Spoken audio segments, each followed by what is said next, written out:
share this. Oh. This is going to be one of those programs where I'm encouraging active participation in a way. When I say active participation, I'm not going to like call on you or anything like that, but I do want you to be engaged. My recommendation is to sort of turn off your phones, put everything to the side, just kind of for a brief period of time while the training is going on, just give me your full attention. I promise to make it worth your while.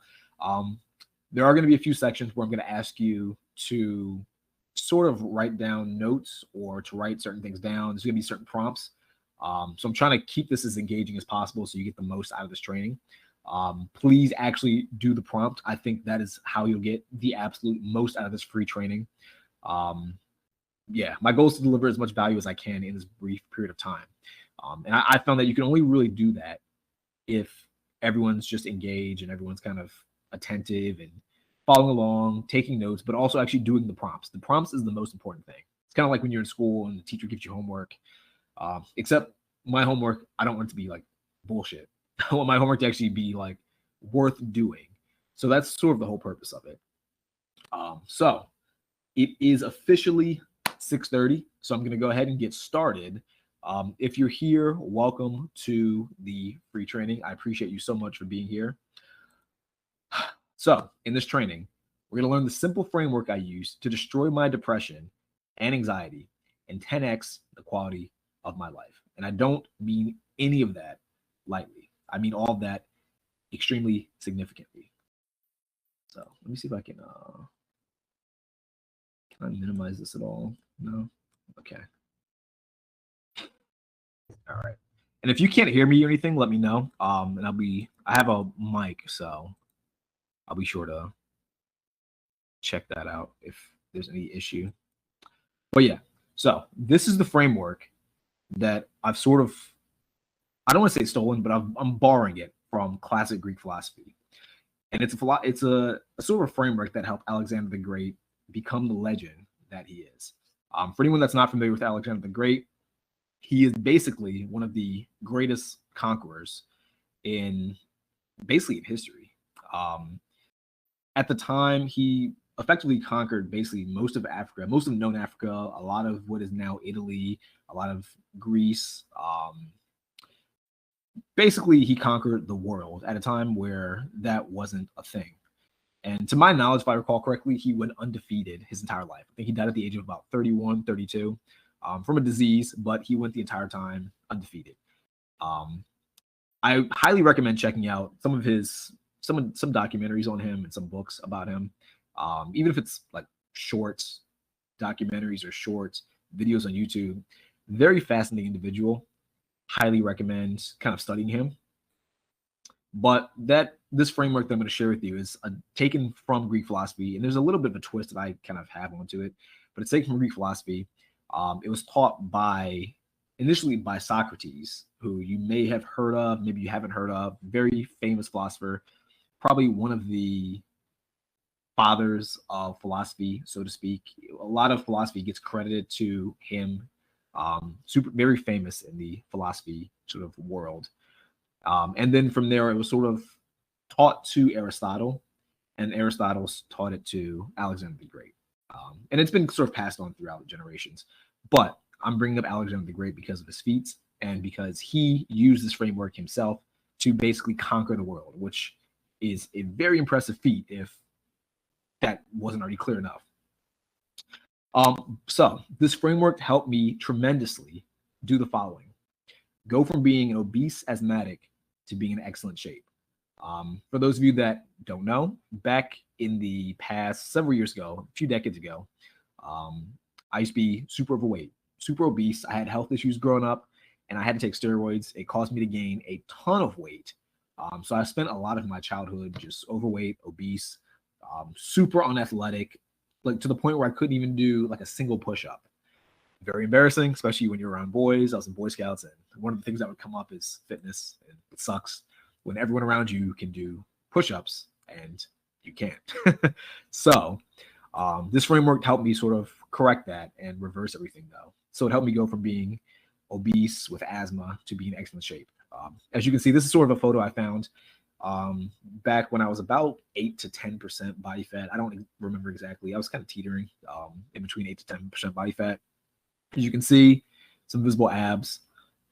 Felt excellent, and this framework helped me accomplish that. This framework also helped me destroy my depression and social anxiety and develop high quality relationships. And I bring that up because depression for me was a big sort of piece of my young adult life to sort of early adult life. Held me back a lot, made things extremely difficult for me. Social anxiety also sort of crippled me in the just sort of it held me back a lot, especially when you're in college. At the time, that's when my depression and social anxiety was at its peak. Held me back a lot. Helped me from really creating true, genuine friendships with people, true, genuine relationships. Helped me from really even, I would say, achieving my potential. If you have social anxiety or depression, you don't really want to do much. You don't want to interact with people. Makes you. I was already introverted, but it made me super introverted. Um, so this framework sort of helped me correct that and fix everything. Without this framework, I would not even be able to do this webinar. So hopefully that's a testament to how powerful this framework is. I kind of mentioned that already, but it helped me combat my natural introversion. And it also helped me go from a broke 20-year-old working multiple low-paying jobs, understanding finance, and starting my own businesses. Now, I'm not going to get too deep in this. If you've seen any of my other content, or if you read my book or anything else, I struggled a lot, sort of from the age of really 18 to the peak. I would say was 22 ish. Definitely had some issues moving forward from then, but it kind of got better. Around 22 is kind of when I learned about this framework. 21, 22 is about when I learned about this framework, and it definitely helped me even get my money together. It helped me get my finances together. At the time, I was working at Walmart, gas station, where else? Movie theater, just a lot of random jobs, not making any money at all. The gas station job was the most steady job I had, just because they offered the most hours, not always work overtime and take other people's shifts. And for a long time, they paid me about, I think it was $7.50 an hour when I first started. And then I did a lot of overtime. They gave me a bonus and they gave me a pay raise, and they bumped me up to, I think, $8.25. So yeah, I was balling back then, clearly. But this framework sort of helped me depart from those jobs and really improve my life from a financial standpoint. In the back, actually in this picture, this is my Chevy Camaro. I know it's not the most luxurious car, it's not the fanciest car, but for a long time I had wanted a Mustang and either a Mustang or a Camaro. I was sort of on the fence of which one I wanted, and this is a real quick tangent. I had a vision board in my room, and on the vision board was a Mustang. It was other cars too, but it was one of the ones I was looking at the most because it was the most achievable at the time. Was a Mustang and a Camaro. And the only reason why I got the Camaro is actually, funny enough, I did Toro, kind of drove the Camaro, fell in love with it. It was like a black 2018, 2019 Camaro. I was going to Pennsylvania, did Turo, rented it, fell in love with it, and then sort of leaned more towards the Camaro. Then eventually I just made the decision. I thought to myself, you know what? I want it. I want the Camaro. Went to the dealership and just bought it. To be honest, I contacted them, of course, first, but went and bought it. They had it available, so I went and got it. So I bring that up just because at the time, before I bought it, I had a Hyundai Tucson. It was a good car because it got me around, but broke down a lot. Cost a lot of money to maintain because it was like 2008, 2009. Already used, not in the best shape. I think like over 150,000 miles. And to be honest, when I first got the car, financially, I was just like starting to kind of get myself together, and it was really up and down a lot. And to this day, I still sit in the car in my Camaro and think to myself, like, man, I can't believe I got this car, because desperation was at its highest back in the day. But this framework helped me kind of get to the Chevy Camaro. So I mentioned this earlier before I started the training, but just in case you weren't around for that, I do want to repeat this. Before we begin, I highly encourage you to take out a pen and a pencil, a pen or a pencil and a piece of paper. Some of the concepts, like I said, in this training, I want this to be an actual training. I know sometimes people do webinars, they do trainings, and they give you information, but they don't have you actually implement anything or really put anything into practice, if that makes sense. A lot of the trainings, at least that I've seen or I've been a part of, they'll give you concepts for an hour and a half or so, which is fine. That's excellent. But you don't really get the opportunity to really internalize it and digest it. And I think it's more effective when you can actually write things down. You retain things a lot more effectively by writing things down.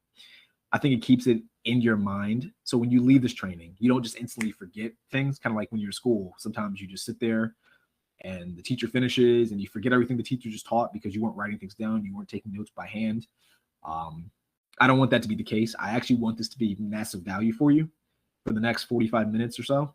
So if you don't already have a piece of paper and a pencil or pen, go grab one. You're going to need it.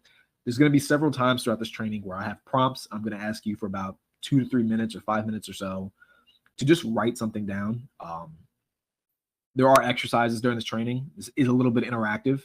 I won't call on you. This isn't like school where I'm just going to call you at random, but you should at least be participating for the benefit of yourself. If you're on this training and using your time, don't cheat yourself out of the benefits of this training. Does that make sense?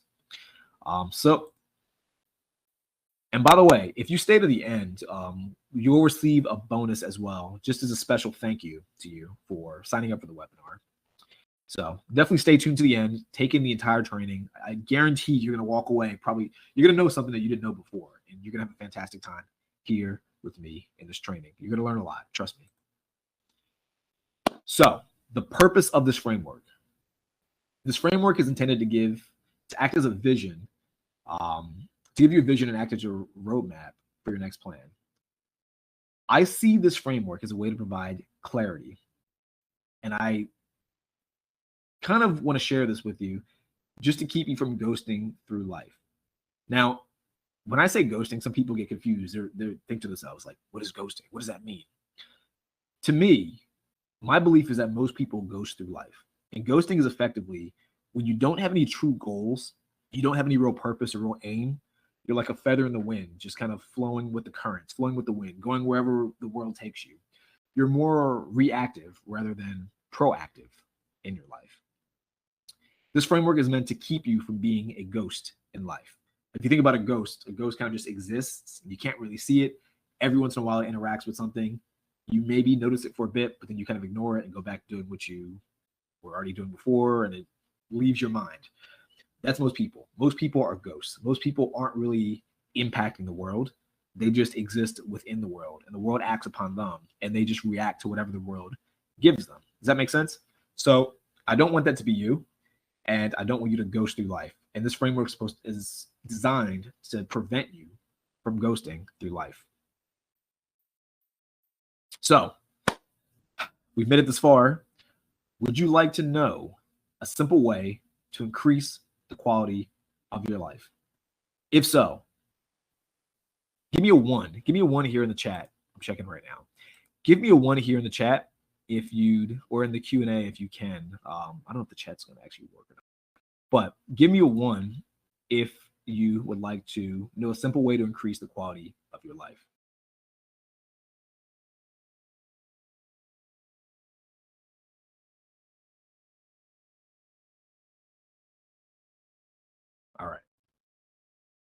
All right, so let's get into it.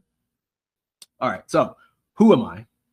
Real quick, let me introduce myself before I actually get into the framework itself. I'm going to run through this real quick. If you're here, you probably know a little bit about me, or you probably have seen some of my content, or maybe I've worked with you before. But real quick, my name is Leviticus Rich. I'm a real estate advisor, a serial entrepreneur. I've had several businesses in the past, and I still work on a few things to this day.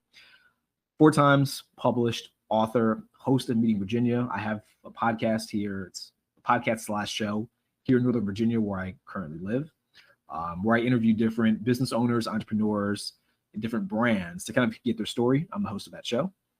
And I'm also the founder of College Conqueror, which is no longer in existence, but it's an old business that I had and the co-founder of Affinity Agency, which is a digital marketing agency that utilizes Facebook ads to help businesses grow. Um, and I went from a former socially awkward, introverted, and anxious college student to an ambitious, fun-loving, and extremely happy lover slash student of life. That is how I like to sort of identify myself. So like I mentioned, this framework helped me go from being overweight and unhealthy, depressed with my life, and sort of having a deep hatred for myself. Um, it helped me get over sort of social anxiety when talking to girls, making new friends.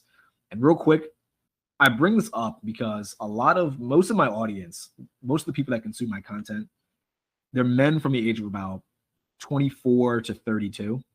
And I found with a lot of dudes, this talking to girls part and making new friends, especially once you graduate college and you get into like the real world and you have to actually do stuff, like have a job and pay bills and all that stuff, and you're not kind of around people your age. I've struggled with this too.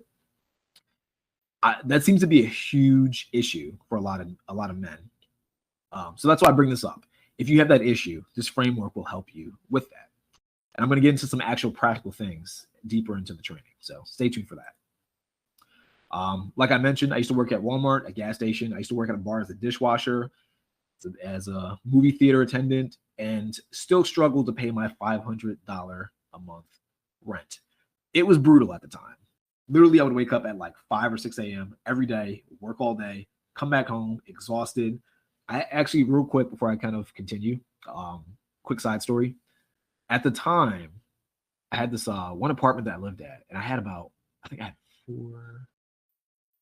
three other roommates, but they'd always bring their girlfriends over. I was the only one without a girlfriend because no girls wanted to talk to me. But this one guy, he'd always bring his girlfriend whenever she'd come up to visit him. And she'd always see me like, I'd come home and change my outfit, change my uniform, and then go back out. And I remember she made fun of me. I would do this like 2 or 3 times a day. She made fun of me one time. And she said, she's like, you remind me of a sitcom character because like you have a weird quirk of just coming home and having like 3 different jobs. Like that's your story that you have so many different jobs in college. So that's a testament to how much I worked when I was in college. And when I say college, I wasn't actively taking classes. I got kicked out, as you can kind of see in the next bullet point. I got kicked out of college twice. And in between trying to get back into college, trying to pay my way back into college and find some way to get back in, I worked a lot of jobs because I was still off campus and I needed to survive, quite frankly. But yeah, after getting kicked out of college and struggling with terrible jobs, I searched for answers to get out of my situation. I'd literally spend endless time in the library reading books. And I tried to reverse engineer exactly what was going wrong in my life to improve myself. I would see people on YouTube and I started to read books at this time, and you would see people and you think to yourself, how are they successful and how am I not successful? What is it that they're doing that I'm not doing? And at the time, everyone around me were college students, but they weren't even ambitious, super successful college students, so to speak. More or less, they were just average college students that wanted to drink and party and go out, which is fine, completely fine. But the issue was that because of my situation, that's not what I wanted to be. Prior to me kind of going through depression and all those things, that is what I wanted to be. I wanted to be that guy. Literally, actually, a funny story, I went to Penn State primarily because I wanted to be more social, because I wanted to drink and party. That was, if I'm being honest, that's one of the main reasons why I went to Penn State, which is where I went to college. But it kind of getting kicked out twice made me reframe what I wanted out of life. So I would study at the library a lot because that's the only place I could think of to get answers. And at the time, YouTube wasn't as big. It was kind of just, it wasn't just starting, I don't think. I think it was maybe a year or two into being somewhat popular, but it wasn't that popular. Nowadays, people go to YouTube all the time to find answers. At that time, it was somewhat for entertainment. You would see vlogs on there a lot, like Casey Neistat. At this time of my life, I don't even think Gary Vee was a thing. Like, he was kind of a thing, but he wasn't like big like he is now. I think Ty Lopez might have been like one of the few people that was somewhat big, kinda, not even. Mike Chang, Six Pack Shortcuts was pretty big. He's probably one of the few YouTubers I can think of back then that was actually like big. So that's just to kind of let you know that YouTube wasn't really a thing. It was more at the time I had to study books or meet people. And I was too anxious to meet people, so I went to the library. So while at the library, I would sort of just study books, like whatever I can get my hands on, whatever questions came to mind. I had a list of questions and things I wanted to learn. And whenever I'd read, usually at the back of the book, they have references to where they got their information from. Sometimes, depending on the book itself will reference where they got their information from. And I'd jot down whatever book came up. And I'd read as many as I could. I don't know how many books I read at the time, but I read a lot of books. That was my identity at the time for myself, the guy that reads books. And I got into philosophy. Philosophy was pretty fascinating to me. And eventually I started to get deeper into philosophy and kind of lean more into Greek philosophy. And this is where I sort of learned this framework that I'm going to share with you in just a second. As I mentioned earlier, it's the same framework that Aristotle sort of taught Alexander the Great. If you kind of read a lot of Stoic philosophy, or if you see some of the philosophies of a lot of ancient soldiers, more or less, it's the same philosophy that they've also adopted, which is why I think it's so powerful. Once I applied this concept, I made massive changes in my life. Like I said, at the time I was overweight. After learning about this concept and sort of applying everything else I had been learning too from books I've been reading and stuff like that, I dropped to about 8 to 10% body fat for the first time. Throughout the years, I've gained weight on purpose to bulk. I've gained weight, lost weight, all intentional, not accidental. But at that time, I was overweight, so I just cut down to 8 to 10% body fat. Finally had some money in my account and stopped living paycheck to paycheck. At that time, I had no idea what investing was.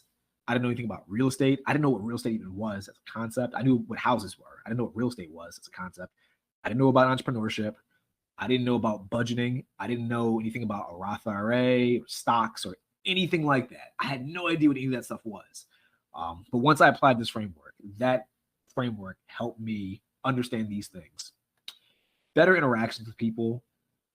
And ultimately, as time went on and I continued to apply this framework, my depression vanished. I like to say to this day, I conquered my depression because it was more or less a very solo endeavor. Now, as far as this framework goes, anyone can apply this. Anyone. It doesn't matter who you are. You can apply this framework. It's not a complicated framework, as you'll see in just a second. It doesn't matter what your age is. It doesn't matter what your income or socioeconomic status is. Whether you're a guy or a girl or whatever, it does not matter. Where you live doesn't matter. Nothing matters. As long as you do follow the framework, that is all that matters.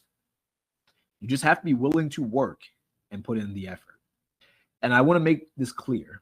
This is not a quick fix. Sometimes people sell quick fixes online. I've noticed that. They say, oh, if you do this thing in the next 30 days or the next 10 days or the next 5 days or in the next hour or so, your problem will be gone. This is not a quick fix. This is one of those things that's very difficult to do. It's easy to conceptualize, but it's not quick and it's not easy. You do have to put in effort. You do have to put in work. But then over time, you will see results. My promise is that you will see results. You might not see them quickly. And you won't necessarily see them easily. But my opinion in life is that all the best things in life don't come quickly, nor do they come easily. They require effort, they require work, and they require time. And I think that's what makes it valuable. If you got it too easily, it wouldn't be that valuable, would it? All right, so let's get into the framework. You're probably sick of me just rambling on about me and how I got it, about the framework itself. So let's actually get into the meat of the framework itself. So the framework is known as eudaimonia.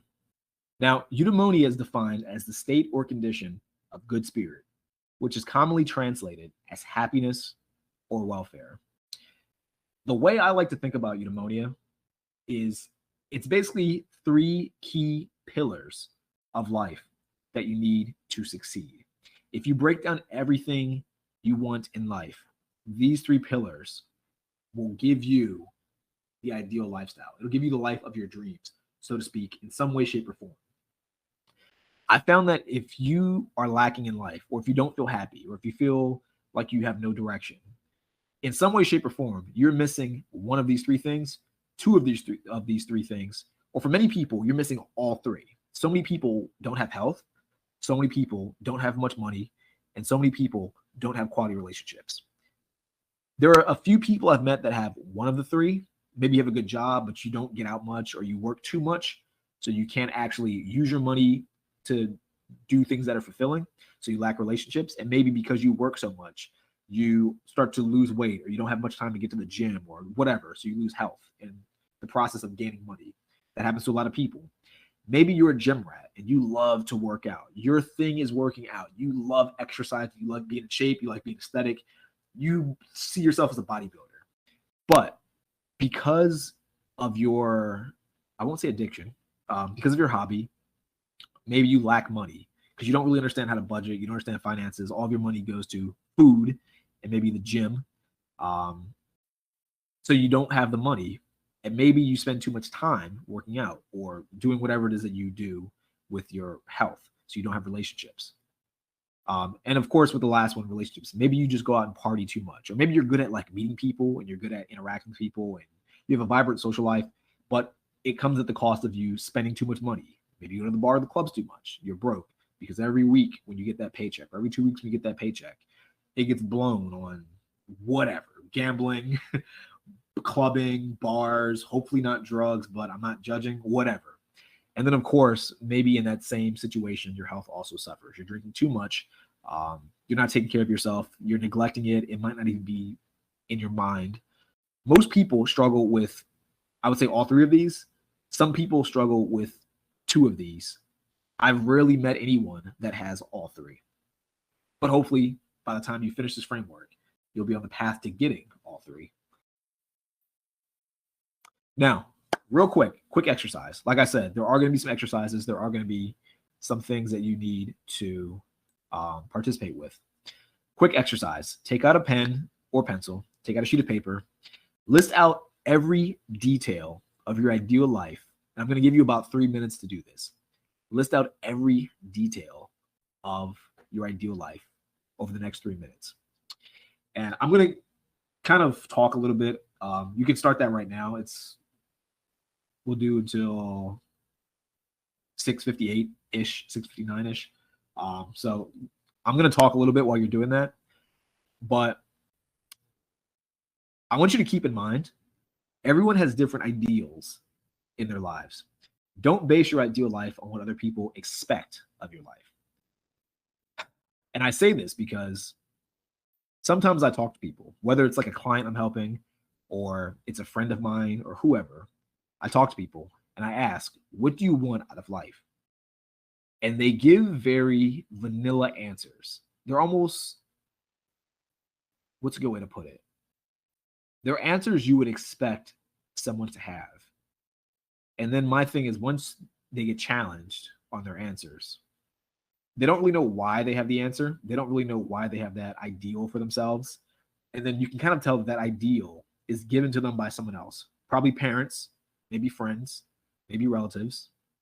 Maybe they just thought it up randomly and never actually thought about it before, which is completely fine. But you can tell that that ideal lifestyle isn't their own. It's given to them by someone else. And that's why this exercise exists. Like, I know I'm talking a lot, but as I'm talking, try to like really think about your ideal lifestyle and use the 3 pillars that I just mentioned as a guide to help you create that lifestyle in your mind. I do this all the time, by the way. I try to think about, if I were living my ideal lifestyle, what would everything look like? How would my health be? Like, how often do I get sick? Do I even get sick at all? How well can I see? Funny story, next week, like I said, I do this a lot. I do these exercises myself all the time. I'm always trying to improve. Next week, I'm going to the eye doctor because I'm trying to get contact lenses. I've considered getting LASIK. I'm not doing that because I'm scared. Someone explained the process of LASIK and it sounds scary. So I don't know if I'm ready for LASIK yet, but I do plan on getting contacts because I think better vision is a part of health, healthy eyes. So I think about, for my ideal life, what would my face look like? If I could have the ideal face, what would it look like? If I could have the ideal physique, what would it look like? the ideal aesthetics. What would they look like? Um, Relationships. If you're a guy watching this, if you want a girlfriend, what does your ideal girlfriend look like? How does she act? What does she want out of life? What are her goals? How does she treat you? How does she treat others? Wealth. What things do you want out of life as far as materialistic things? Do you want a lot of cars? Do you want one car?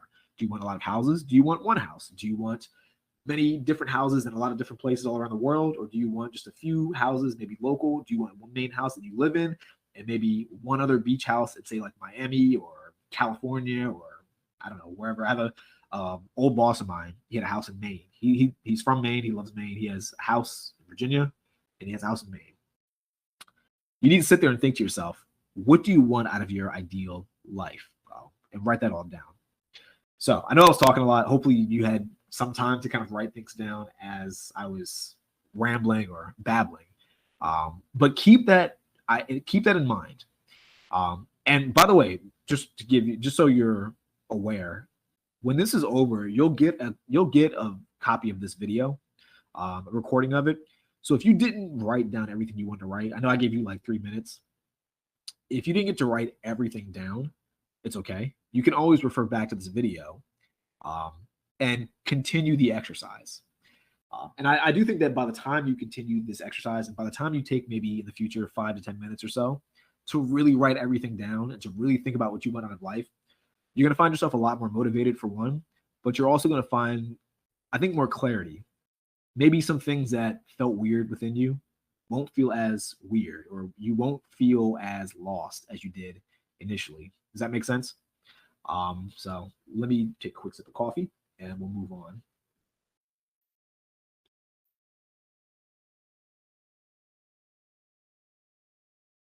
Said this is live, so I can't cut this out because it's not a video or it's not pre-recorded. All right, so how do you build your pillar of health? So this guy on the left right here, Steve Jobs, does he look familiar to you at all? Do you know who Steve Jobs is? If you're watching this and you don't for some reason know who Steve Jobs is, that's okay. He's basically the creator of Apple, more or less. He's credited heavily with Apple. One of the big things about Steve Jobs that some people bring up, but I think not enough people bring up, is that, at least from my understanding, and I'm not an expert on Steve Jobs, but I did do some reading on him, and I've watched his movie with, I think it was Ashton Kutcher that starred him in one of the movies. Watched a bunch of videos on him. Fascinating guy. He neglected his health early in throughout most of his career, I would say. To my knowledge, he neglected his health. And to my knowledge, from what I understand, he sort of developed cancer. Now, he had early stages of it, but he didn't, I'm not going to say he didn't take it as seriously, but he didn't really do all he could to get rid of it. And he sort of used these experimental practices to cure himself of cancer. He had a weird belief that conventional science and conventional medicine wasn't the answer, which is fair. It's a fair viewpoint.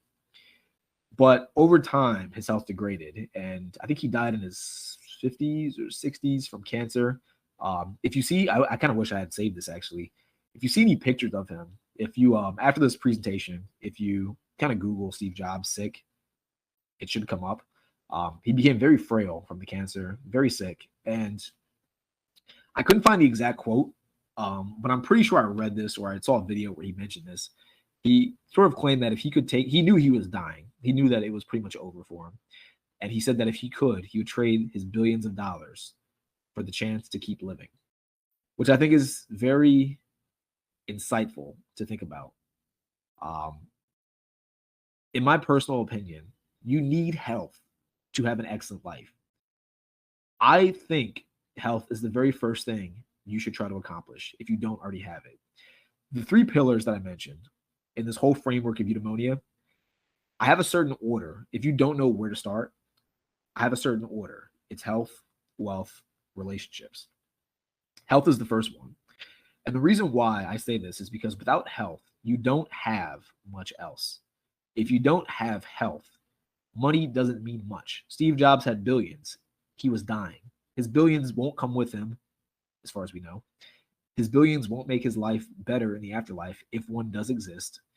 His billions mean nothing if he's not alive to use it. So health is more important than money.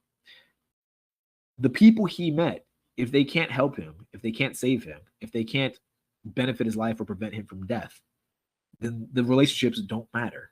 Nothing matters if you're dying. So health is the very first thing that you should concern yourself with if you don't already have it. Now, I don't think you need to go to extremes. I don't think you need to be a biohacker or anything super over the top. But I do think if you're the kind of person that's, say, overweight, or you struggle to breathe often, or if you have some kind of medical conditions that seem to decrease the quality of your life, my personal opinion is to try to fix that or remedy that, or at least in some way, shape, or form, make it affect you a lot less as soon as possible. That should be your top priority if you don't already have that. Now, I also recommend focusing not just on the physical side of health, but also on the mental side of health. Currently in the world, or at least in the country, we are one of the most depressed countries in the entire planet, despite being one of the most economically advanced countries in the planet. So despite the amount of money people have, despite the foundation that the country's been built on, people are still not doing well mentally. That should say a lot about how important mental health is. Money doesn't seem to be the solution for it.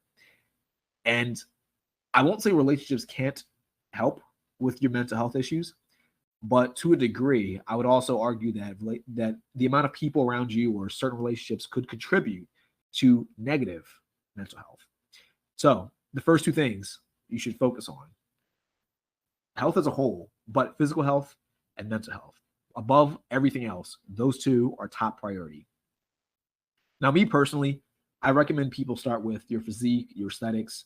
And I think by starting with your physique and your aesthetics, that trickles down into your mental health. One of my beliefs is that a healthy body contributes to a healthy mind. I think the mind and body are connected together.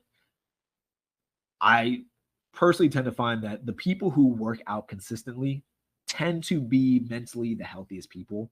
And I tend to find that the people that don't put much effort into their physical health also have, I won't say a declining mental health, but they have less than ideal mental health, if that makes sense. So do both. Start with your physique and your aesthetics. And I think as you begin to see changes in your physique and your aesthetics, if you're not already at a point where you're satisfied with your physique and aesthetics, I think as you begin to see changes, you'll be more happy about yourself. It'll contribute to your mental health, and then you'll see your mental health improve as well. Now, something practical. If you don't know what to do at all to improve your health, this is what I recommend. Exercise 3 times a day for 20 to 45 minutes. Use free weights, use your body weight, and or use resistance bands. And I bring all of those up because I've had people in the past that I've tried to help with working out.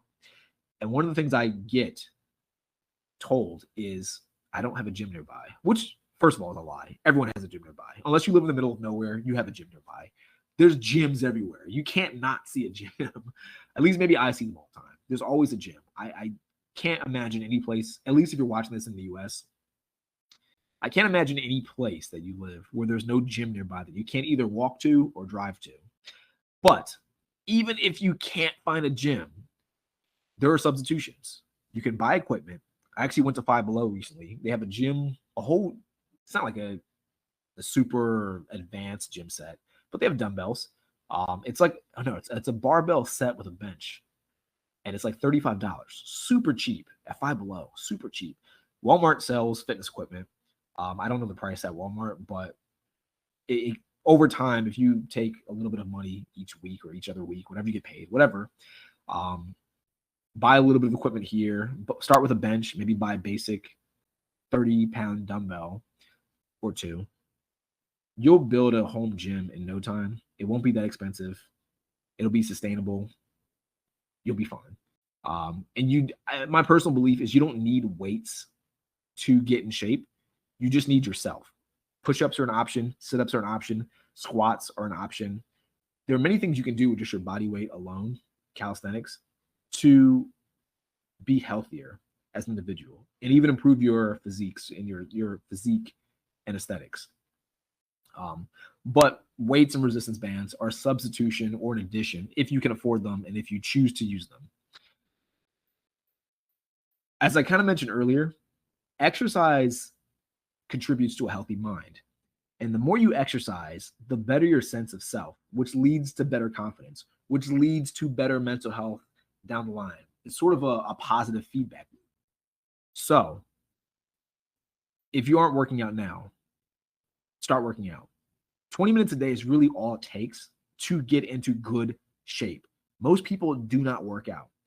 Funny story real quick. I have one here. It also makes you smarter. Back when I was doing my business college conqueror, what I would do is I would go through, because I had access to this. I kind of started when I was getting back into college, and I had access to, I think it was LexisNexis, and you get access to basically every single journal, every single article, every single journal. Usually a lot of actual journals and articles you have to pay for. As a college student, at least at Penn State where I went, you get free access to every journal and article because you probably have to study and do research papers and stuff like that. So I got free access to it. And so what I would do for College Conqueror, a lot of topics that I thought were useful for improving college students' lives, what I would do is I'd do a lot of research on a topic, actual research, like actually read the article front to back, read the abstract, read how they did it, read the compounds, everything. I was a super nerd about it. Long story short, there were a lot of articles back in the day, a lot of research that exercising actually makes you smarter. And the reason why it makes you smarter, long story short, is because it improves your blood flow throughout your body and blood goes to your brain. So the increased blood flow, I'm not going to get too deep into it, but it's better oxygenated. So you can think better and you can think more clearly. And it gives you more energy throughout the day. Long story short, exercising makes you smarter. So you should exercise more, which of course will leak down into your job and everything else. But I don't want to get ahead of myself. We'll get into that in a little bit. Exercise. It'll make you smarter. It's good for you. Cardio is next. I don't think cardio needs to be complicated. People overcomplicate making their heart beat. 10,000 to 20,000 steps a day, I think, is the ideal if you really want to have healthy cardio. I don't think you need to run. I don't think you need to sprint. I don't think you need to jump rope. Those things are all fantastic. They all have their own benefits. But if you're afraid of doing those things, or if you find those things to be too difficult or too stressful, you're afraid of hurting your joints. I've heard people say that before to me. They say, oh, I don't want to run the treadmill because it hurts my knees. Fair enough. If you walk 10,000 to 20,000 steps a day, I think you'll be pretty healthy by doing that. You'll be in a much better place than, say, 99% of people. Most people don't exercise at all. And like I said, I put on here, a difficult and intense workout can substitute cardio. Cardio is effectively just making your heart beat faster than average. If you work out intensely, your heart will beat faster than average. And then finally, mental health. I've already mentioned that exercising in itself can contribute to better mental health. But meditation, I found, is a pretty good option as well. I used to meditate back in the past. I found it to be super relaxing. There's an app I used to use. There's a few apps I used. One was Headspace. Back when I used to use it a few years ago, they had a free version, and I think after X amount of days, you have to pay for it. I found it to be a good substitute. I've also found that I can achieve the exact same benefits by just staying in a quiet room for about 10 to 15 minutes and just trying not to think. That's kind of what I would do. Or at the very least, I would think about very specific things. Like, don't try to problem solve when you're meditating. This is just my personal experience. What I would do is sort of sit there, think the same thoughts over and over again. So, for example, I would think to myself, I want to improve. I want to improve. I want to improve. And it's weird because as you start to think about this for a while, one, I think it seeps into your subconscious, and it makes you actively embody that thing that you were thinking about. So you think to yourself, I want to improve. And in real life, your subconscious kind of retains it, and you feel compelled to always want to be improving, if that makes sense. Second thing too is eventually you kind of just get into this weird relaxed state and you stop thinking. Like I'm not saying you stop thinking completely, but you kind of get into like almost like a sleepy state. You're still alert and you're still awake, but it's a weird sleepy state. I can't describe it. Try it out. It's good for you. Um, but even simpler than meditation, and I usually recommend this to people. If I have clients, it's one of the first things I recommend to them. Make a list of 3 to 5 things daily that you're grateful for. Super simple, super easy. But I used to do it at the end of every single day because I did this to myself when I was trying to get rid of my depression. I've read in a few different articles and a few different books that this was useful. I would sit there and I had a big journal and I would just say, I'm grateful for 1, 2, 3, 4, 5. Super simple. And even when I couldn't think of something, I always had at least one thing.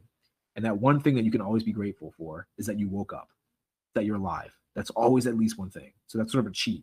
Um, if you really struggle to find 3 things that you're grateful for, I find that hard to believe. I think you can dig deep and find 3 things minimum to be grateful for, but I'm giving you a cheat code, and at least one of those is that you're alive. So that's how you build your health pillar. So, real quick, another exercise. Take a few minutes to write the mood you'd like to be in most often and the physique you'd like to have. Think backwards. For this step right here, I want you to think of 3 to 5 activities that'll almost guarantee you're in a positive mood and what exercises you need to do to achieve your ideal physique. Take about 5 minutes or so to do this. But the reason why I say this is because sometimes people have an idea, but they don't have an actual plan to put into motion to accomplish the goal. Does that make sense? Or the dream? For example, you might think to yourself, I want to look like Arnold Schwarzenegger. Okay, cool. How do you look like Arnold Schwarzenegger? What exercises did he do to look like himself? He did steroids, but beyond that, maybe that's part of it. He did steroids. Maybe you want to do steroids too. He actually had a good physique before steroids. So I'm not going to, that's not me discounting his, I love Arnold. I'm not discounting him. But reverse engineer what you want and figure out exactly what steps you can take to achieve what it is that you want. Same with mood. I found that this is one thing I want to bring up real quick. It's not in my slides. I've learned that the state you're in most often becomes your default setting. And by default setting, that pretty much just means that say something external affects your mood. Say you get into a car accident and you're pissed off. In about 10 to 20 minutes, you're going to revert back to your default setting. Now, if your default setting is always angry or stressed, you're going to be super stressed and super angry. If your default setting is always super sad or super complacent, you're going to get into that state of mind. If your default setting is always happy, even if you got into a car accident, your brain will eventually just be like, fuck it, it's an accident, let insurance take care of it, boom, whatever. It's not a big deal. Like, I'll get a new car. I'm alive. I'm good. Who cares? That is default setting. I think that is the best strategy for people to sort of strive for. You want to configure your default setting in the best possible way. And I think by knowing which 3 to 5 activities put you in a certain state of mind, you can control your mind a lot better. And you can sort of sit there and think to yourself, okay, I feel negative right now. I feel a bit moody. I feel sad. I feel angry. Let me do A, B, and C to get myself back into that happy state of mind, into that positive state of mind. And by doing so, I'll be exactly where I want to be. Does that make sense at all?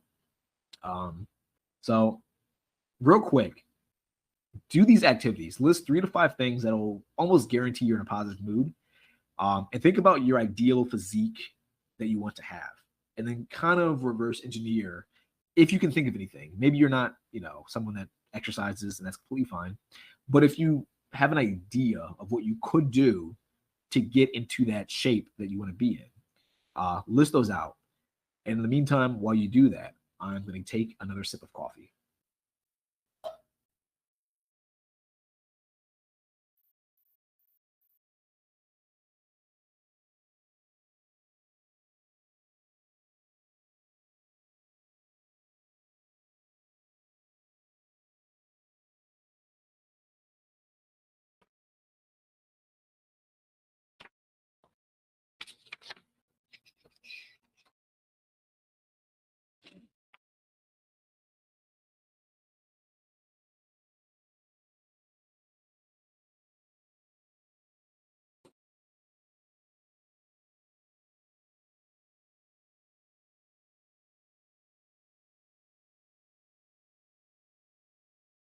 All right.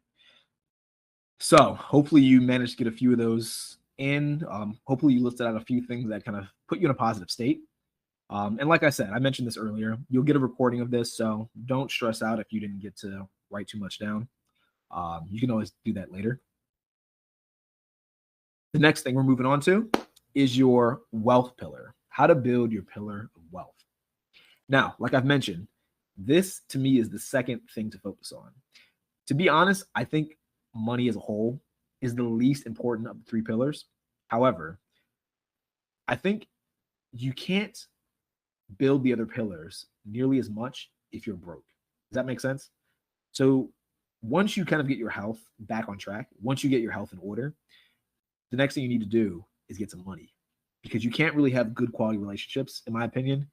Not like really good quality relationships if you can't afford to go anywhere or do anything, or, invest a little bit into maybe a vacation, or you'll be lonely. People want to do things. You can't meet the right types of people. You can't say you meet someone and you want to take them to dinner. That's the only way that you can kind of interact with them or provide any upfront value. If you're broke, you can't buy them dinner. Say you want to go to an event and network with people, and say this person's in Miami, they're only going to be there for a weekend. If you don't have any money, you can't go to Miami for the weekend. You can't go anywhere. If you don't have any money, you can't drive because you can't afford gas. If you don't have money, you can't afford the car to even drive in the first place. Does that make sense? So building your wealth pillar is the second step of the framework of eudaimonia. And I want to make this very clear. You don't need to be rich to have a built up wealth pillar, but you do need to be living below your means, and you cannot be living paycheck to paycheck. When I first moved to Virginia, I struggled to build my wealth pillar. I don't want to get too deep into a bunch of stories and go on a tangent because I don't want to take too much time and make the presentation longer than it needs to be, but I do think the story is worth sharing. When I first moved to Virginia, the main reason why is because I was going to go to law school at Georgetown here in Washington, not here, but in Washington, D.C. I live in Northern Virginia, which is about 45 minutes away from Washington, D.C. I was going to go to Georgetown Law School,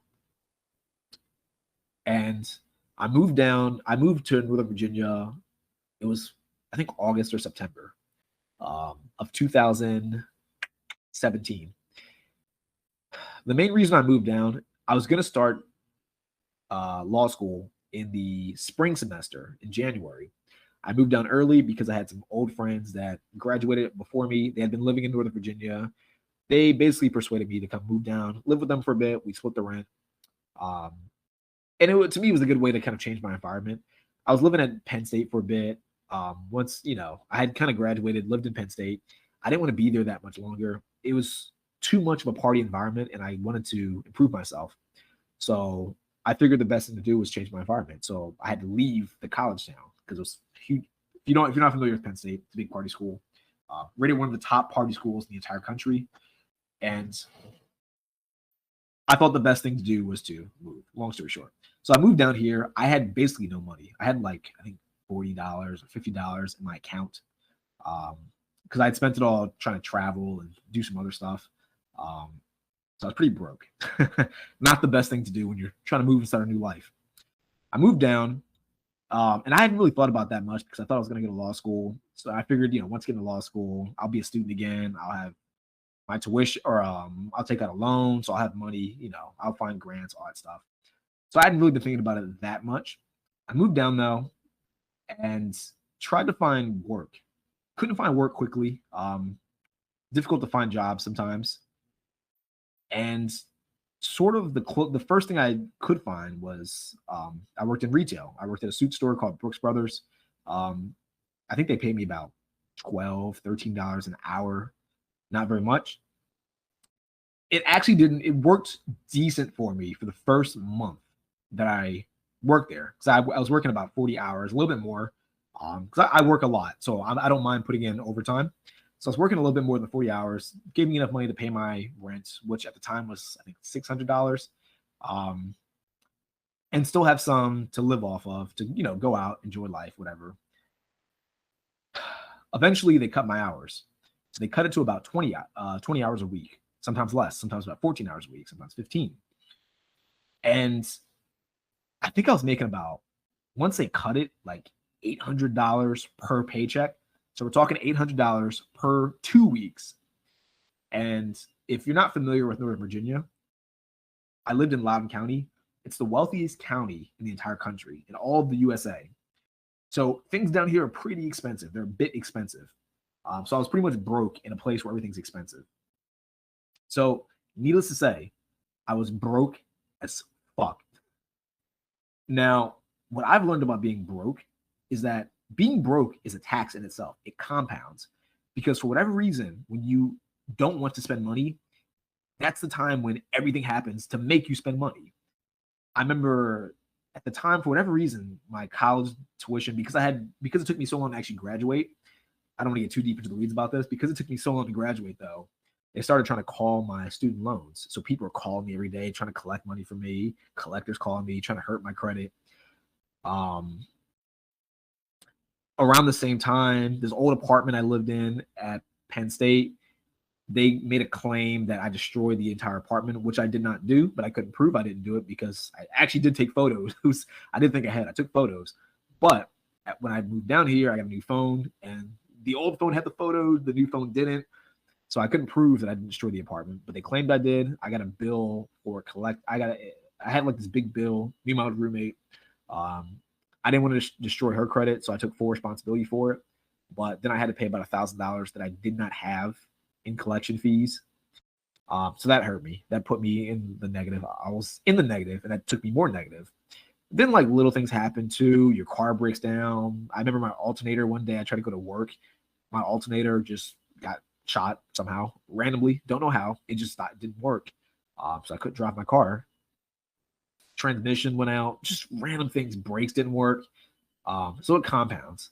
Now, if you have money saved up and if you understand finances better, these things actually aren't issues. Car breaks down, boom, I fix it. Or I need insurance, boom, I pay for it. You have $1,000 in savings, which I'm going to get into in a second. You get a bill for $600, no problem. I'll use my $1,000 in emergency savings. Boom, I still have $400 left over. I'll replenish that next paycheck or whatever. I'll replenish it immediately. It doesn't, eventually, whatever. It doesn't matter. It's not super stressful. If you're broke, you're going to be stressful, and it's going to affect your mental health. You need to build up your wealth pillar. You need to not be living paycheck to paycheck. You need to not be living above your means. That's the key takeaway that I want to leave you with for the wealth pillar, or that I want to kind of put on you for the wealth pillar. Now, how to build your wealth pillar. Money is super complicated as a whole. If you watch my YouTube page or any of my other content, I try to go deeper into money. It can be really complicated, so I'm trying to figure out exactly the best way to go about it.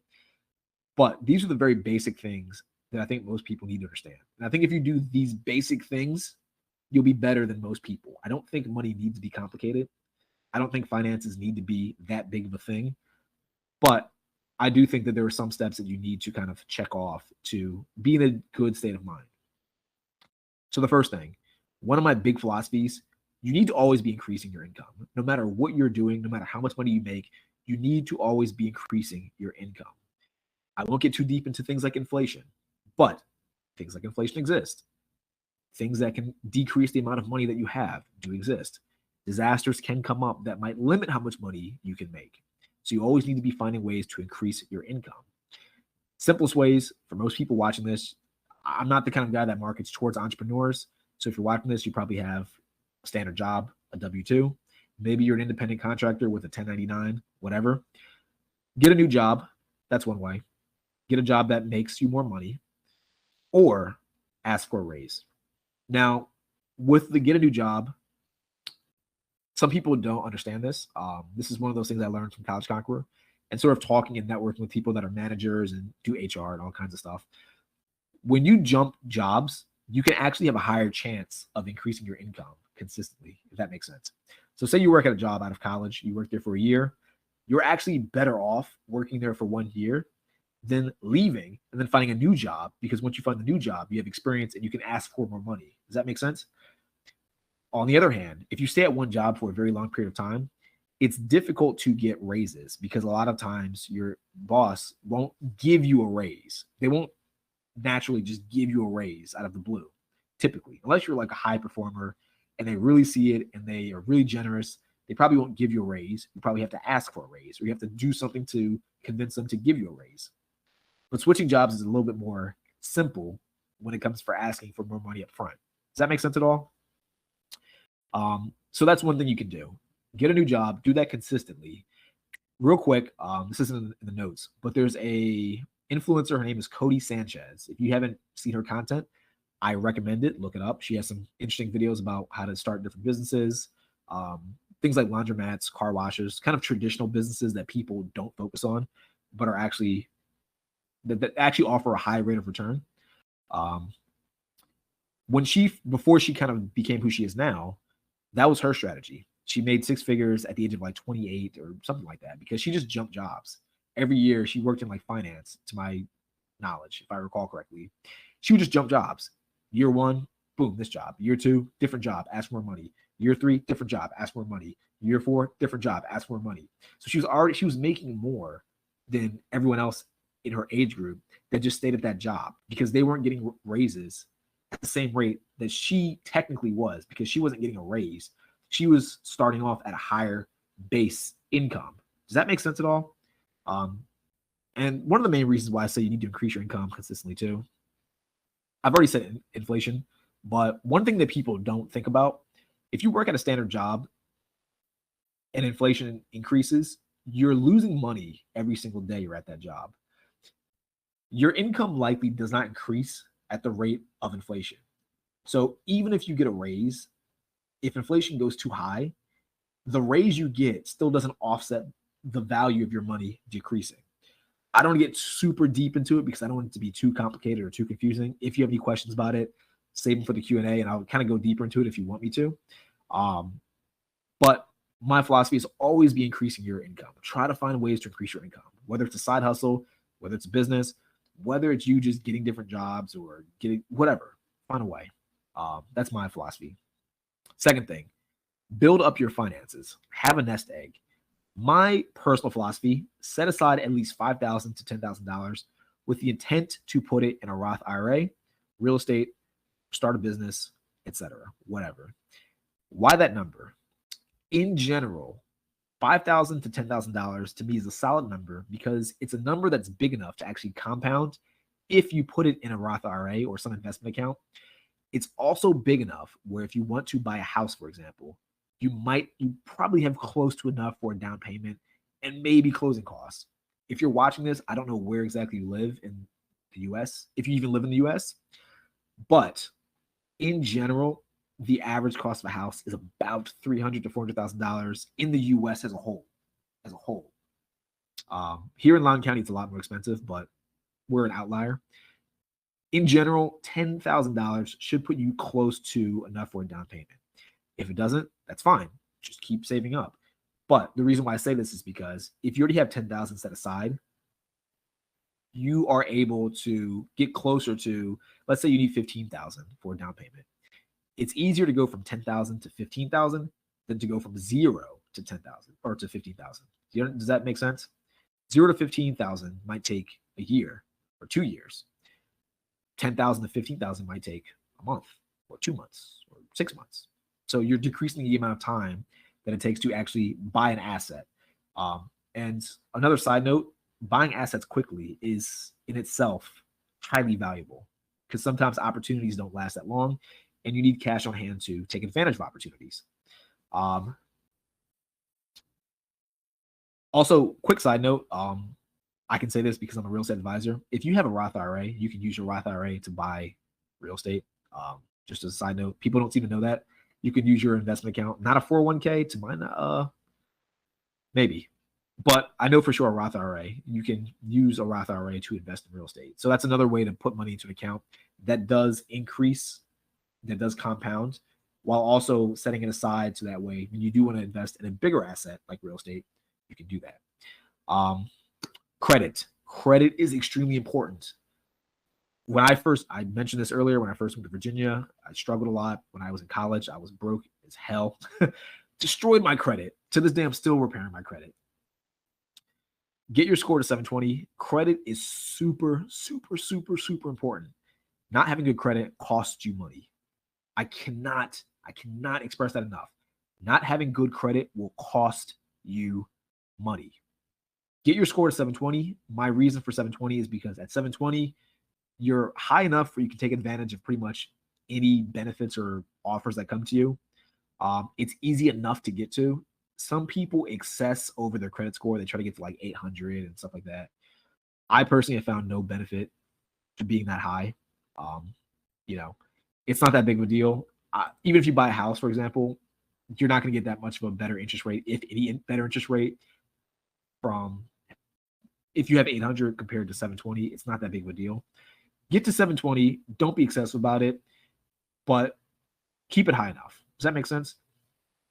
And then finally, this is sort of a repeat, but those are the main things I would focus on. Set aside money for a down payment or to prepare yourself to invest. Focus on your credit. Another quick side note before I move on, I want to bring this up because sometimes I talk to people and they don't know this as well. Depending on your credit card, you can use your credit card for investments as well. You can withdraw cash from your credit and use that to invest. I've met people who might have, say, like $10,000 in credit, and maybe they want to make an investment that's $4,000, but they don't have 4,000 on hand, or they just don't want to use their 4,000 in their bank account. You can withdraw money depending on the card from your credit card, cash, 4,000. There's a fee usually, but you can withdraw 4,000 in cash from your credit, and assuming that the investment's good, and assuming that the return on your investment is better than the fees that you're going to accumulate from not having that money or from withdrawing the money, it's more strategic to use your credit to invest in things. Does that make sense? So I want to bring that up as well, because a lot of people don't seem to understand that or know that, which I totally understand. It's not really taught to us in school. It's not taught at all. You kind of have to dig deep to understand these things, but keep that in mind. Another important reason to build your credit. So, quick exercise. Another one. Take a few minutes. Think about your dream life while I take another sip of coffee. Think about what you'd spend money on and what you'd buy in a single day while living your dream life. How much would it cost per day? How much would it cost per week? How much would it cost per month? And how much would it cost per year? Write all of those things down in the next 5-ish minutes. It's 7:37 where I'm at. So I'll say at 7:41-ish, 7:42-ish, we can resume. I'm going to take a quick sip of coffee. I'll probably talk a little bit in the background, give my 2 cents about why this exercise is here. But yeah, do that real quick, and I'll drink some of this in the meantime.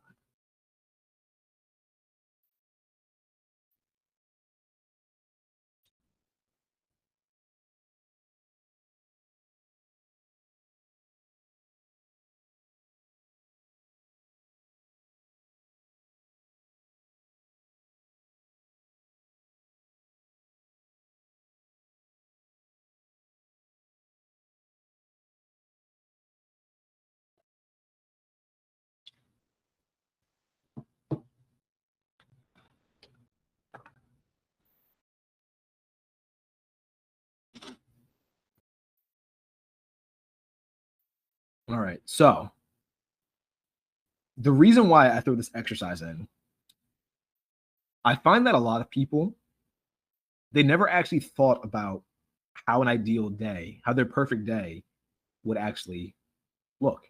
They've never sat there and considered, if I could do whatever I wanted to in a single day, what would that look like and how much would that cost? And I bring this up because sometimes people have these goals, and I'll give you an example. I won't use any names, but I have a friend of mine. He has goals basically to just retire and relax. He's a relatively young guy. He has a few different rental properties. He makes good money. He'll sit there and say to me sometimes, I want to just retire, go to like Miami, go to the beach, go somewhere where it's nice and warm, and just chill. Just chill. That's it. Let my passive income sort of pay for my lifestyle. That's it. It's like, cool. He makes enough passively to do that now. but he doesn't do it. And I think the issue is he hasn't sat. I think he's too scared to make that jump because he's afraid of what might go wrong, which I totally understand. But I feel like a lot of people do this where they might be in a position to have their ideal lifestyle or to be super close to it. But the issue is they don't know how much their ideal lifestyle costs them. There's a good book I read years ago. It's called Money Master the Game by Tony Robbins. Highly recommend it. It's a very big book. I think it's about 500, 600 pages. You could jump around, but good book. In the book, Tony Robbins talks about a seminar he had. And in the seminar, he's asking them this question: what would their ideal life cost them? And he talks to this one guy, and he says to the guy, how much money do you want to make? And the guy says, I want to make $1 million. He says to him, why do you want to make $1 million? And the guy says, it'll pay for my lifestyle. Tony Robbins responds, why $1 million though? Why not 5 million? Why not 50 million? Why not 100 million? Why not $1 billion? Why not 200,000? Why not $632,000 and some change? And the guy sits there and thinks to himself. And I guess he kind of realized that 1 million was just a random number he picked that everyone else kind of had been saying before. He didn't really sit there and think, why 1 million? Everyone just says 1 million because that's like the default idea of a big number, of a lot of money. And he just repeated it. So Tony Robbins has him list out his ideal lifestyle. He says to him, like, what do you want to do if you could do whatever you want to every day? What would you do? The guy says, I'd like to go sailing. He's like, do you want a yacht? No. Do you want like a boat? Yeah, like a medium-sized boat. He's like, okay, well, you can rent a boat for like X amount of money, a couple grand a month. We can buy one for a couple grand. He's like, oh, I didn't know that. He's like, yeah, it's not that expensive for a medium-sized boat. You're not getting a yacht. He's like, okay, where would you want to live? And the guy was like, somewhere warm. He's like, well, these states are warm. They have water, pretty cheap. No one goes there. You can sail and not spend a lot in money. You can rent or have a mortgage. And the guy was like, oh, I didn't know that. I didn't think that through. He's like, yeah, it's not that expensive. He's like, what else? What kind of car would you like to have? And the guy's going through the different things he wants, the ideal lifestyle that he wants. Long story short, the guy finds out that his ideal lifestyle truly costs him about like $100,000. Still a lot of money, but not unreasonable. It's not $1 million. Very doable. Tony Robbins says to him, you're shooting for $1 million when you really need like 100,000, 200,000 to be on the safe side. If you want to be ambitious, 300,000. Still a lot of money, but doable. Does that make sense? So I bring this up because I think for a lot of people, they don't know how far they are from their ideal lifestyle. And if you don't know where you're going, that puts you in that ghosting phase that I mentioned at the beginning of the presentation, at the beginning of the training. You don't want to ghost. You want to at all times know exactly where you're going in life. And then you want to reverse engineer how you get there. Does that make sense at all? So hopefully that all makes sense, like why you're doing that exercise, or I guess at this point, why you did that exercise. Hopefully if you had a chance to kind of go through it all. All right. So the final pillar. And by the way, I appreciate you kind of sticking in here with me. I know it's a long training, but I'm hoping you're getting a lot of value from this. I'm hoping I'm giving you some like good nuggets or some good details that you might not have known before. But the last thing, you'll see. Building your relationship pillar. To me, a healthy and productive social circle is far more valuable than money. I say this to people, and they don't seem to understand exactly what I mean by this. I don't want to tell too many stories about this, but I will say, when you think of a transaction with money, the value of money is very finite. It's very limited. It's very fixed. If you go to a store, for example, or let's just say a bar. Let's say a bar, because in the photo they're at a bar where they're drinking. Let's say you go to a bar. You might get, if you're like me, vodka seltzer. I love vodka seltzer. That's my go-to drink wherever I go out. You get a vodka seltzer. It might cost you $11. Here in Loudoun County, probably like $14. Plus a tip, if you're generous. Hopefully you're generous. Say you spend $15 per drink. It's fixed. Your money got you so far. It got you $15 worth because that's what it cost. Had you known the owner, instead of paying $15 for a drink, for one drink, the owner might say, you know what, Leviticus, your money's no good here. Drink is, here's a drink. Here's a drink. Have 5, have 6, have some shots while you're at it too. You go in, spend no money at all. Your money could purchase you one vodka seltzer for $15. Your relationship with the owner could purchase you limitless vodka seltzers with shots. Maybe also with a more pleasant time because the owner's hyping you up or he's introducing you to more people. Does that make sense? Your relationship is far more valuable than money. Say you want to buy a car. What's better? Going to a dealership and using your credit and using maybe a down payment to buy a car, to get a car note? Or what if you just knew the owner of, wherever you're going to get your car? What if you just knew the owner? And what if he gives you some kind of insane discount, or he pulls some connection? So even though you might not have the best credit, he might be like, you know what, man, it's all good. I know you personally. You don't have to worry about your credit not being good because I know you. I mean, you're cool.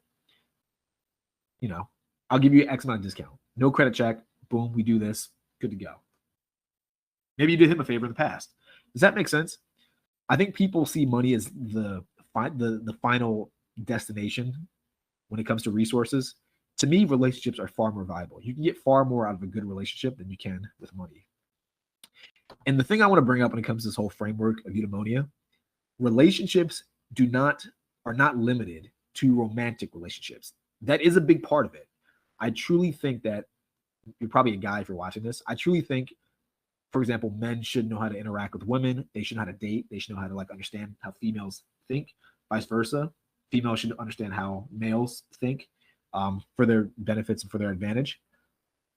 But in general, what you really should be shooting for is a good social circle. You should be able to network with people. You should be able to connect with people on a deeper level. This trickles down into, I think, I would say the most valuable part of your life. So how do you build your wealth pillar? First of all, you need to meet new people. And I know that sounds obvious, but I've met so many people that claim that they want to have a better social circle, and they don't meet new people. They just sit at home. They don't go out. It's like, well, how can you meet new people if you're not where the people are? If you're not even trying to find the people? You got to go meet the people to actually meet the people. I know it sounds probably ridiculous, but it's the truth. So how do you meet new people? Internet is a very valuable resource. People are online. Everyone you want to meet is probably online in some way, shape, or form. Go through groups like Facebook groups, Craigslist. Craigslist can be a bit sketchy sometimes, but Craigslist is still a pretty good resource. Craigslist, meetup.com. I've used meetup.com before. It's a very good resource. It's probably easy because you can find people with things in common a lot simpler and go to those people. Different events in the neighborhood. Sometimes if you go to a library, for example, at least in Loudoun County or in some of the libraries near here, I used to do this back in the day. If you go there, they usually have a magazine that they publish every 2 weeks, every month or so. I think every month. And it usually says all of the events for the year, but also the upcoming ones, because sometimes they rotate events.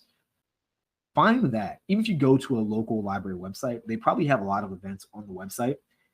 Check it out. You might learn something new, but you'll probably meet people with similar interests. I would say if you go to an event, like I said, find people with similar interests and values. That's the easiest way to connect, especially if you're a guy. A lot of men connect on similarities. Bars are good too. If you're able to kind of meet people at random, bars are a fantastic place, especially when you get some liquid courage. It's a lot easier to meet new people. One quick thing I try to do when I go to a bar to meet new people, and I'm a bit weird about it because I have sort of a passive way to kind of go about it. I like to just have fun at bars. And I know that sounds weird, but I think sometimes people go to bars, especially as guys, and you go with an intent to look for girls, or you go to get too drunk. I go to have fun. So I go to a place where there might be music. I dance around, even if it's not like a loud bar. You go, you have fun, you dance around, you say hi to people when they walk by. You bring a good group of social people, that are friendly, that are inviting, that don't look too mean, that don't look like they're having a bad time. People like positive energy. People like to be drawn into things that are fun, interesting, excited. If you are having that interesting, exciting, fun, positive experience at the bar, you'll be surprised how many people want to be involved in that. And they'll come to you. Um, a while back, I remember I was wearing a suit and I was just dancing. This one bar I went to, I'm just dancing in the middle. And it was a dance floor, but I was dancing probably more than the other people were. This other random guy, he's like, "Oh, I like your suit, man. Very nice suit." I'm like, "Oh, thanks, man." We're sitting there talking. He introduces me to his wife. I find out that he owns a business down the street. This is for if you're watching this and you live in the area, it's in One Mountain. Um, Simple way to network with people. By you just having a positive aura and just being in a good state of mind, people will be drawn to you, and that makes it a lot easier to meet people. Um, Bookstores are a great place. If you're like me, I like books. Bookstores are fantastic because you can find a similarity. You go, say for example, you like sports.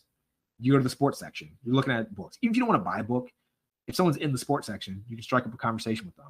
Or maybe if you pull out a book, that guy or girl, whoever, they might strike a conversation with you. So that's a good way to meet people. One thing I like to do when I meet new people, use their name 2 to 3 times within the first 5 minutes of meeting them. And this is somewhat of a lesson I learned from How to Win Friends and Influence People. Sort of the lesson that everyone likes to hear their name. But I like to take it a step further. Most people, when you meet someone new, they don't remember their name. You probably do this yourself. Maybe you don't, but you probably do. A lot of times when you meet someone new, you might say, "Hey, my name's Leviticus. What's your name?" "Oh, my name is Jeremy." 2 seconds later, you forgot it because you weren't really listening in the first place. You're just kind of going through the motions. You're just doing that standard thing that you've been trained and programmed to do since you were a little kid. Meet someone new, shake their hand, ask their name, boom. And you don't think you'll meet them again, so you don't really put much thought into it. When you meet people from now on, try this out. Say their name 2 to 3 times. 1, you will not forget their name, or at least it's very difficult to forget their name. 2, I guarantee they'll like you a lot more. They'll be a lot more receptive to anything you have to say because people like to hear their name. You're programmed to like your name. It's kind of like when you're in a crowded room and someone says your name, or at least you think you heard your name and you're looking around like, "Who said my name?" You're programmed to want to hear your name. So you meet someone, let's say Jeremy. "Hey, Jeremy, nice to meet you." "Oh, so Jeremy, what do you do for a living?" "Okay, okay, cool. Okay, cool. Yeah, yeah, yeah. I do this. I do A, B, and C." "Okay, cool. Yeah. Oh, by the way, Jeremy, we're going." Boom. I've said Jeremy 3 times in 30 seconds, and it didn't seem cheesy. It didn't seem weird. It felt organic. You could do the same thing. Next, compliment people to build quick rapport. This sounds so basic, but very few people give compliments. I shouldn't say that. Very few men I tend to find give compliments. I tend to find that women give compliments a lot more readily. A lot of men do not give each other compliments, like genuine compliments about things, and it's weird. Whenever I meet people, even if it's a friend of mine that I've known for like years, I try my best to find something to compliment them on. To this day, if I see my friend, he's wearing like a nice pair of shoes, I'll always be like, "Oh, those are nice shoes, man. It's a nice shirt. It's a nice haircut. That's a nice new glasses that you have." It's good to be attentive to things that people change and people put time and effort into wearing or doing. Um, and then sort of give them positive reinforcement or kind of affirm what they did. People will like you a lot more for doing that. Trust me on that. Quick story: when I was at Barnes and Nobles one time, just kind of looking for books. I didn't plan on buying anything, but I was sort of just out and about. I'll say his name. This one guy, his name's Andy, very good friend of mine to this day. But at the time, we were strangers. And I remember I was reading, I think I pulled out a book by Gary Vee. I forget the exact book. It might have been Crushed It. I think it was Crushed It. And I was kind of skimming through it, debating if I was going to buy it or not, kind of see what the book was about. And he comes up to me and he's like, "Dude, those are nice shoes." Now, if anyone knows me in real life, or if you see my like Instagram photos, I always wear Chelsea boots. Why? Because I'm lazy. They're easy to put on. I just like them. I like boots. Chelsea boots are cool. A lot of people don't wear them, so I like to wear them because I like to be different. He compliments me on my boots, and It's kind of building me up a little bit. He's like, dude, those are nice boots. I like them, man. He's like, by the way, do you work out? And in my head, I kind of caught what he was doing because at the time, I don't know if he knows I thought this, but I thought he was a network marketer, and I thought he was trying to pull me in because network marketers kind of do this trick to kind of get people to build rapport quickly. But even so, even though I kind of had an idea of what he was trying to do, or at least what I think he was trying to do, it still worked because it's that powerful of a technique. If you compliment people on things they actually like and that they put time and effort into, it's a fantastic tactic. It even works for dating. Trust me on this. If you want to meet a girl at random at a bar, find something that you think that they put time and effort into, compliment them on it, and be genuine about it. Just as a side note. And then the last thing that I would say is super important. Actually follow up with people. So many people I've talked to and I've worked with, they don't follow up when they meet new people. I don't know why. People are really bad at just following up and checking in and saying like, hey, it was nice meeting you. Let's hang out again. It is that simple. I have a friend.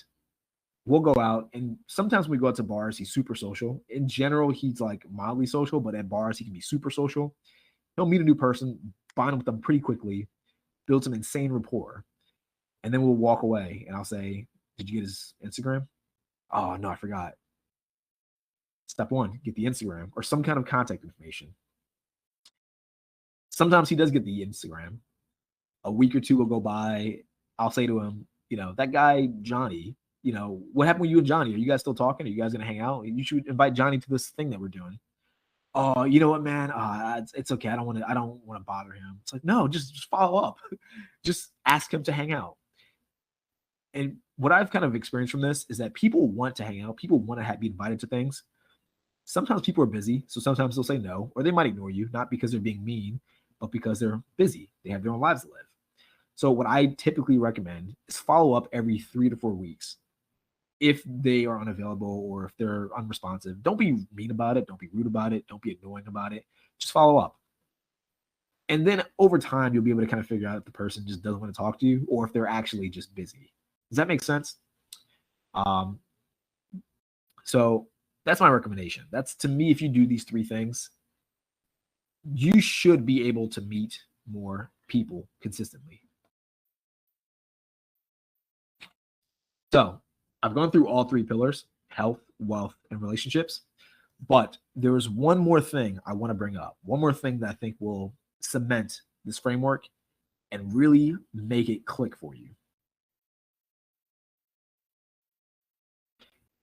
One thing I've learned over the past nearly a decade of trying to implement this framework and constantly trying to improve my own life is that in order for this framework to work effectively, you need to change your identity. You need to change how you view yourself.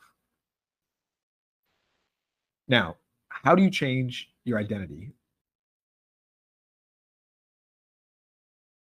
My tactic is to directly model the people who live a lifestyle that you desire.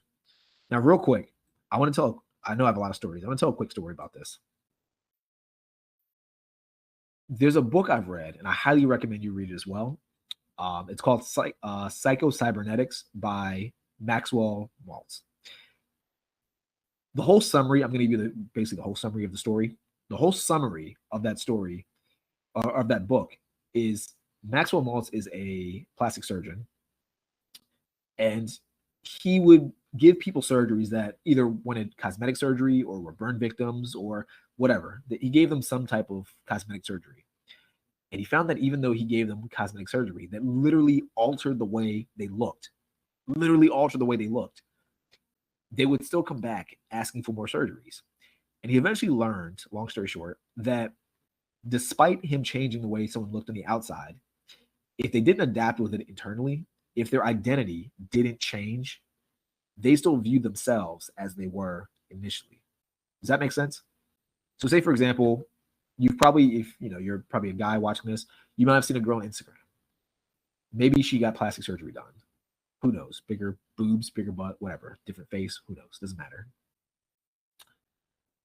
You probably see some girls that take it to the extreme and they keep getting more stuff done. They get more stuff done. it's likely that the reason they keep getting more stuff done is because they can't see the new version of their face. They see the original version that they didn't like in the first place. That is why they keep getting more stuff done.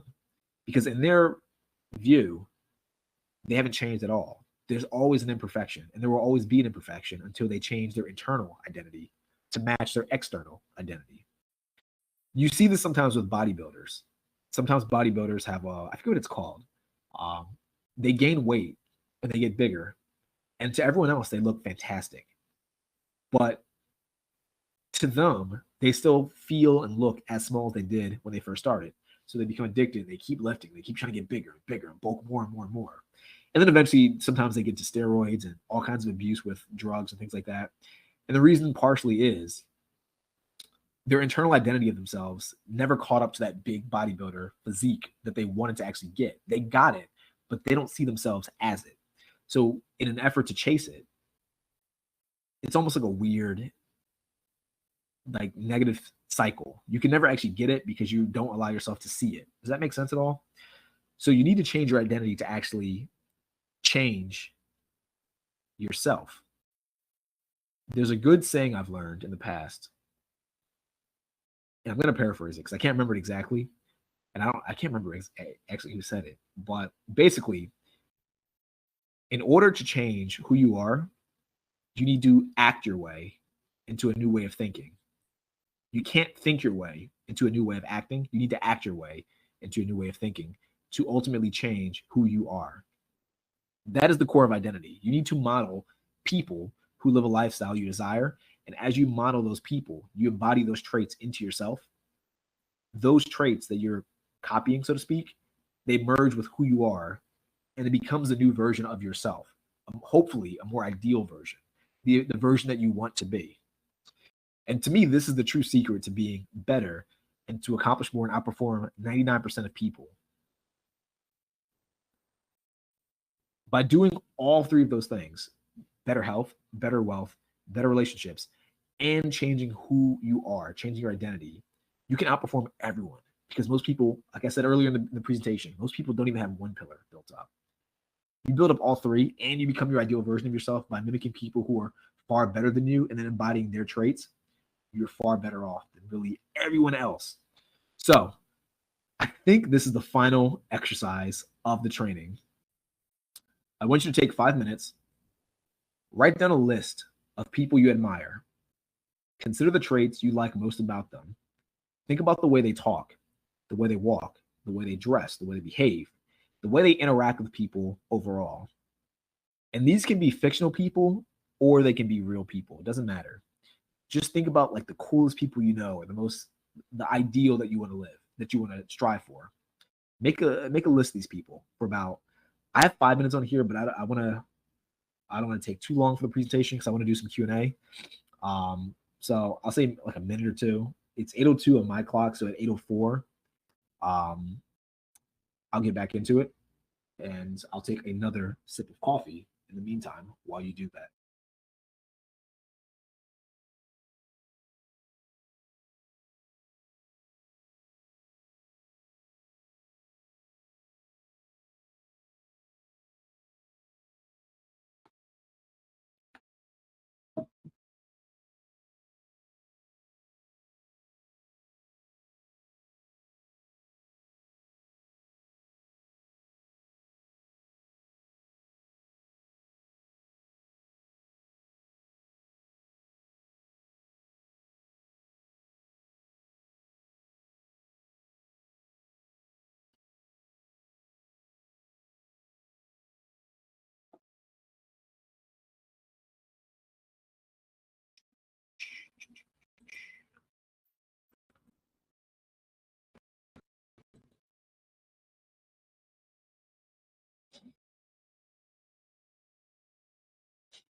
All right.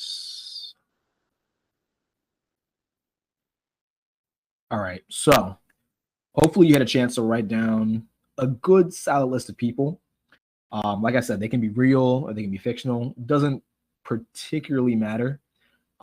It's just meant to be a list of people to sort of strive to be like, people with traits that you like to sort of mimic or embody. Now, once you've made a list of everything you like about the individuals, my recommendation is to attempt it to the best of your ability. And like I said earlier, over time, those attributes will combine with your personal attributes, your natural self, to create a new version of who you are. Reason why I have this character here, Bradley Cooper from Limitless. Limitless is my favorite movie of all time. I've watched it endless amounts of time. Endless. I don't know how many times I've watched it, but it's a lot. But the reason why I love this character, Bradley Cooper, is because he sort of embodies everything that, especially back when I was in college, everything I wanted to be. If you haven't seen the movie, good movie. He takes this pill and he becomes like super rich, super smart. I don't say super athletic, but more athletic than he was. Very charismatic, very social. He pretty much embodies eudaimonia in the movie to a really high level, but he kind of embodies all the traits. So whenever I think about this exercise and changing your identity, he's sort of one of the characters I think about a lot. Back when I was working out initially too, I struggled to find motivation to get into the gym, and no one around me wanted to work out or get into better shape. So one of the people I tried to model was Dwayne Johnson, The Rock. And literally things that he did based on his interviews, I did. I remember one interview he would say that he'd wake up at 5 o'clock in the morning. So I was like, oh, well, if he wakes up at 5 o'clock in the morning, that means I have to wake up at 5 o'clock in the morning to be like him. If he said he did X workouts, I did X workouts. Literally the things he said he would do, I'd copy.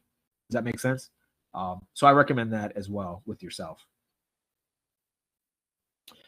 Now, real quick, we're pretty much at the end of the presentation, but I do want to give a quick hack on how to quickly change your identity. The whole process of changing your identity, copying people, mimicking them, letting their traits kind of get absorbed into who you are, takes a while. It's not fast, as I mentioned in the beginning of the presentation. Takes effort, takes work. One thing I've found works quickly is changing your outfit. Buying a whole new wardrobe is a fast way to change your identity. Kinda. You won't change it completely, of course. It might feel uncomfortable, but to me, it's a good way to kind of act as a catalyst. It kind of gets the wheel going. My belief is that by simply dressing like the person you're copying, you're taking on some of their characteristics. Once again, going back to the Limitless example, Bradley Cooper from Limitless, his character Eddie Moore eventually kind of starts working at this kind of like this investment firm. He goes from trading stocks to working at this investment firm.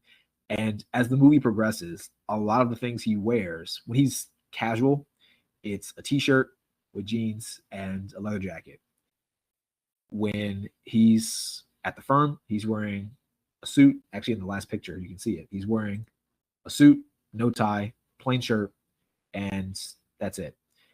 This suit I have, literally, I have that suit. I don't know if it's the exact brand, probably not, but I do have a suit that looks literally just like that. And I'd wear it when I did real estate a lot. I don't wear ties, literally because he doesn't wear ties. I wear leather jackets all the time, and I do wear jeans all the time, even in the summer. So I literally took his entire outfit, his entire swag, so to speak. But the reason why I did it is because, like I said, by stealing the outfit, you can almost embody some of those traits and act upon it in real life.